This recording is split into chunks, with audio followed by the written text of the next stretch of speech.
morning. My name is Leanne Hadley, and this is Pieta. We are continuing the study of the book, The Let Them Theory by Mel Robbins. I'm glad that you are here. Let's take a deep breath and be centered. And I hope that you've already done your prayer time and your Pieta prayer. And I just want to get started today with the Let Them study. So, in this chapter, it begins and it says, life is stressful. And this is where the let them theory really comes to life for me. How does this intersect with our Christian life? And she spends most of the chapter talking about stress and how serious stress is. Like, there are lots of things that stress us in our lives. And we tend to think, oh, I'm weak if I'm stressed out. I need to do something if I'm stressed out. Stress is just part of life. We're all going to be stressed. And so the let them theory does two things. Number one is it allows us to let go of the things that we don't need to stress about. And it gives space for us to really look at the things that are causing us chronic stress. And that's the thing that's going to hurt us. Chronic stress is deadly. So the let them theory helps us to get rid of the little things. So somebody cuts you off in traffic. Somebody doesn't like your outfit. It hurts your feelings. Let them. Get rid of the little things. And now we're moving to the bigger things, because that's what we've got to really control. Or that stress will eat us alive and it will cause us damage. And God did not intend for us to be damaged human beings because of stress. So we'll get to that in a minute. So the chapter's title is Shocker, Life is Stressful. Yes, it is. I'm sure that you can all agree with that. I just want to talk a minute about our brain on stress. So when we're stressed, according to this book on page 59, she quotes a Dr. Aditi, and she says, stress is a much bigger problem in your life than you realize. According to Dr. Aditi, stress causes you to doubt yourself, procrastinate, burn out, doom scroll, and struggle with comparison. If you're having trouble focusing, feeling happy, or taking care of yourself, the reason is stress. Stress is a psychological thing, a physiological thing in your brain. It's not just psychological, it's physical. And what happens when you get stressed is that a chemical is released, and it cuts off your frontal lobes from the rest of your brain. And you go into your fight or flight part of your brain, which was the primal brain, which helped us run away from dinosaurs and do all that.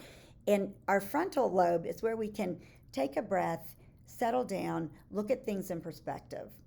Stress releases this chemical. It takes over 2 hours for that chemical to get out of our bloodstream and for our brain to fully open up again.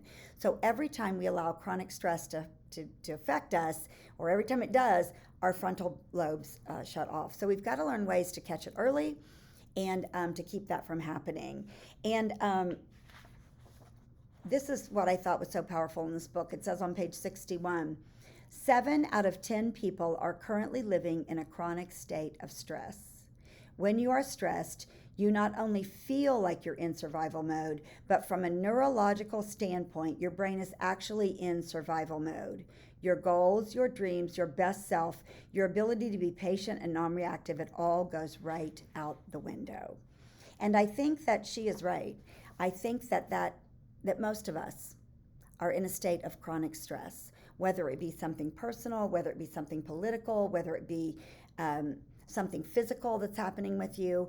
7 out of 10 people. That means that most of the people that you meet are as stressed out as you are. And so I guess that could lead to a lot of compassion. Anyway, she says what to do about it. Hacking your stress response. So the thing is, the let them theory is going to hack your stress response. So what you're going to do is the minute you start feeling that, you're going to be aware, you're going to stop, you're going to take a deep breath, and you're going to say, let them. And you're just going to stop. And in that space, you're going to physically let your brain stay open. You're not going to let that hormone, that chemical build up so badly in your brain that you can't use your frontal lobes. You're going to catch it early. So on little things, it's important to catch those because you can say, let them. And on big things, you're going to become aware. The minute that stress starts, you've got to stop, take a deep breath, and say, there's nothing I can do about this. Let them. And then, when your brain is open, you can decide, what is it that I can do?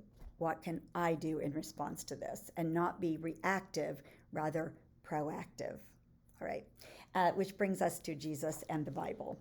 Jesus was the king at withdrawing when his stress got too high.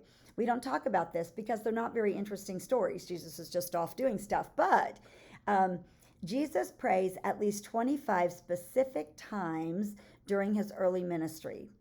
That is the times that they wrote down. And in these times, he would leave his disciples, leave the crowds, leave everything, go to a place of stillness and be with God. Now, Mel is, I don't know if she's a Christian or not, I don't care. But for Christians and for faith-filled people, I would say that we could add something into this hack response. And that is, be still the minute you feel that coming. Stop, be still, take a breath, say, let them. And then I think we could enter a time of prayer where we say, God, let them so that I can what? And then listen to God. Just listen. God may not answer you right then. God may not give you a vision, but God may. So every time that stress starts, we're going to say, stop. Let them. There's nothing I can do about that. And then turn immediately to God and say, God, what next for me? What can I do? So that the choices you make are not reactive to the stress, but in collaboration and in a loving relationship with God, who wants the very best for you and for all of us. So that is the Let Them Theory, Chapter 3 for this week. Your question for the week is, do you think it's true that 7 out of 10 people have stress? And is that you? Are you the 3 that don't have stress? Or are you in the 7 out of 10? I'm in the 7 out of 10, I think. I didn't think it before this, but now I'm thinking it. So where are you at? How's your stress? Do you think this is true? Is it resonating with you? And then second, what do you do in addition to just, stopping? How do you pray? What spiritual practices do you use to keep your stress low and to keep you open to God? So spend some time talking about that, and I'll see you next week as we move into chapter 4 of this book. Thanks so much for being here.